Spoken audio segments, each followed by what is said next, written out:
पर पहले रहते थे और चलते फिरते रहते थे, एकदम स्वस्थ, किसी की जरूरत नहीं है। तो दादी सासू में पूरे गांव का चक्कर लगा के अपना सब काम काज करके, पड़ोसी से बात करके, ये करके वो घर पहुंची। तो अपनी बहू को देख रही है कि बहू चिंता में है, इधर कभी इधर घूमे, कभी इधर घूमे, कभी। तो दादी सासू कहे, बींदनी कहीं हुई बींदनी, अरे बींदनी बता तो सही।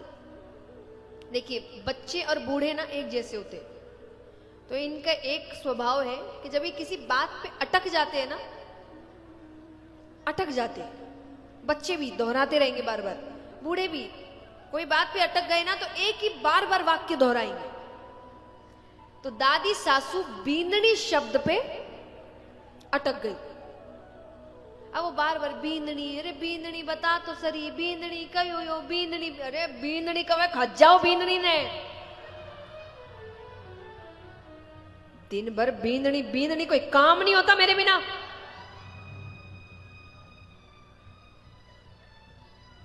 अब यहां जितनी सासू बैठी है, अगर किस दिन आपकी बहू ने ऐसे चिल्ला दिया आपके ऊपर, क्या करेंगे आप? बताओ क्या करेंगे?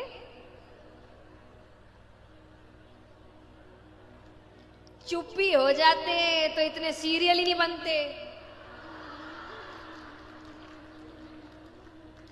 इनको कहानी मिलती कहां से?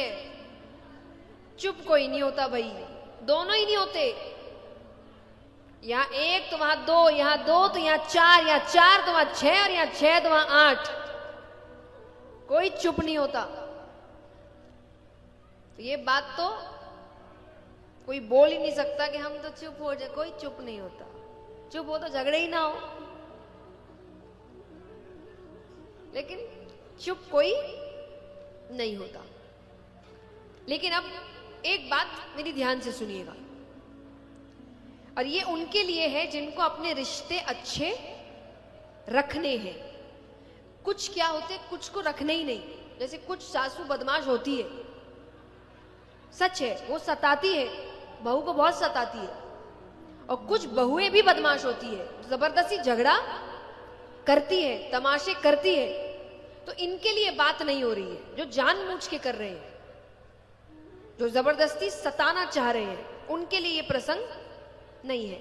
लेकिन जो अपने रिश्ते अच्छे रखना चाहते हैं, मैं उनके लिए ये बात कर रही हूं कि रिश्ते दोनों तरफ से अच्छे रखे जाते हैं। एक दूसरे की परिस्थिति को समझना पड़ता है। कैसे, मैं यही बताती हूं। तो दादी सासू ने बहू ने चिल्ला दिया कि बींदनी बींदनी खा जाओ बींदनी ने, मेरे बिना काम नहीं होता। हिसाब से दादी सासू को क्या करना चाहिए? गुस्सा करना चाहिए कि ये कोई तरीका नहीं है बात करने का, हाँ कि ना? पर दादी सासू ने क्या किया, और जैसे ही चिल्लाई वो और सौम्य हो गई। अरे क्या हुआ, कोई चिंता है? मुझे बता, मैं ठीक करती हूं। इतना सब प्यार उसने सब बोल दिया। वो नरसी को पत्रिका जा रही है, अरे वो यहां आएगा, इतने मेहमान आएंगे, सबके बीच बेइज्जती हो जाएगी हमारी। देखिए जो भी है खराब है, भाव खराब है, किसी को नीचा देखना गलत बात है, पर उसके लिए वो वैसी है तो उसके लिए चिंता की बात है। उसको लग रहा है मेरी बेइज्जती हो जाएगी सबके सामने, तो चिंता में है। तो उस वक्त यहां पर इसने समझा, तो कई बार बहू चिल्ला सकती है, तो सास को समझना पड़ेगा कि रोज तो नहीं करती ऐसा। जो बदमाश है उसके लिए आप बोल सकते कि ये तो है ही ऐसे, जो है नहीं उसके लिए तो ये रोज तो ऐसे नहीं करती, आज कर रही है, मतलब बात कुछ इसको सता रहा है, ये बता नहीं पा रही है, तो वो गुस्सा कहीं और निकल रहा है। वैसे ही कभी सास भी चिल्ला सकती है, तो बहू समझे कि रोज तो नहीं मेरे से ऐसे बात करती, आज क्यों कर रही है ऐसा, मैंने कुछ गलती करी, किसी और ने करी, झगड़ा हुआ है कहीं, तो तब सामने वाला थोड़ा सौम्य हो जाए कि क्या हुआ बताओ मुझे। और 90% समय सामने वाला आपको सच बता ही देगा कि उसको कुछ दिक्कत है। लेकिन उस वक्त भी दिक्कत को दिक्कत समझना, वो बातें नहीं करने, अरे इतनी सी, हम तो ऐसा ऐसा करते थे, ये सब नहीं करना। सबका अपना शरीर है, अपनी भावनाएं हैं, हर कोई एक जैसा नहीं होता। जो चीज आपको तकलीफ नहीं दे रही इसका मतलब ये नहीं सामने वाले को नहीं देती, उसके लिए वो हो सकती है तकलीफदायक बात, समझना। तो दादी सासू ने यहां समझा, तो बहू ने सब बता दिया। डोकरी कहे बस इतनी सी बात, अब भी ठीक करके देती। अरे इतना सोच करी, अरे नारायण जल्दी से कागज और कलम लेकर आओ।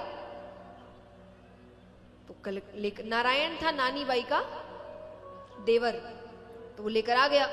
बोले अब इस कागज में इतना मायरा लिखो, इतना मायरा लिखो, नरसी जीरी 7 पीढ़ी नहीं दे सके।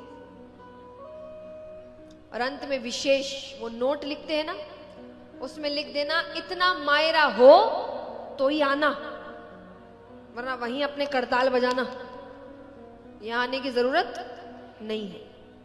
आ गए तो हमें मायरा मिलेगा, नहीं भरना होगा तो नहीं आएगा। आप तो सासू दादी सासू के पगे पड़ गए, अरे सासू जी आप तो इतने होशियार, मैं कब से चिंता में घूम रही थी। डोकरी ने कहा, तभी तो मैं कहती हूं मेरे पास बैठ तो सरी, बैठ तो सरी।